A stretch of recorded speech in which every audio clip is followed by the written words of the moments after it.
ఇప్పుడు MLC elections అనగానే అన్నిట్లోనూ రాజకీయాలే కనిపిస్తున్నాయి. ఇప్పుడు సంఘం ప్రతినిధి మీరు ఏదైనా రాజకీయ పార్టీకి రిప్రజెంటేటివా? ఇది మంచి ప్రశ్న అండి.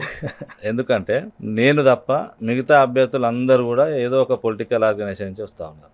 యూనియన్లు కూడా ఆ విధంగానే నిర్మించబడి ఉన్నాయి, ఆ విధంగానే ఆవిర్భవించబడినాయి. ఏదో ఒక పొలిటికల్ పార్టీకి అఫిలియేషన్గా పనిచేస్తాయి. ఆ యూనియన్లు ఏంటంటే ప్రైమరీ ఎజెండాగా రాజకీయ భావజాల వ్యాప్తి కోసం పనిచేస్తాయి. సెకండరీ ఎజెండాగా మాత్రమే టీచర్ ఇష్యూస్ తీసుకుంటారు. కానీ పిఆర్టీ అట్లా కాదు, కేవలం ఉపాధ్యాయ సమస్యలపైనే మరి సంఘం ఆవిర్భవించింది, అదే పద్ధతిలో పనిచేస్తూ ఉన్నది. దీనికి ఏ రాజకీయ పార్టీ అనుబంధం లేదు, మరి అట్లాంటి అవకాశం కూడా లేదు. ఒక ఇండిపెండెంట్ పూర్తిగా స్వతంత్ర సంఘం ఇది ఒకటే ఉంది. ఇది భారతదేశంలోనే అతిపెద్ద ఉపాధ్యాయ సంఘం. నేను all India federation of teacher organisations కి వర్కింగ్ ప్రెసిడెంట్ గా కూడా పనిచేస్తున్నా జాతీయ స్థాయిలో. ఓకే. సో ఇప్పుడు మీరు ఎమ్మెల్సీగా కంటెస్ట్ చేయడం అనేది వ్యక్తిగతమా, అసోసియేషన్ యూనియన్ నుంచి మీకు వచ్చినటువంటి ఎండార్స్మెంట్? అధికారికంగా యూనియన్ మీకు మద్దతు ఇస్తుందా? అధికారికంగా అభ్యర్థిని సంఘమే నిలిపిందండి.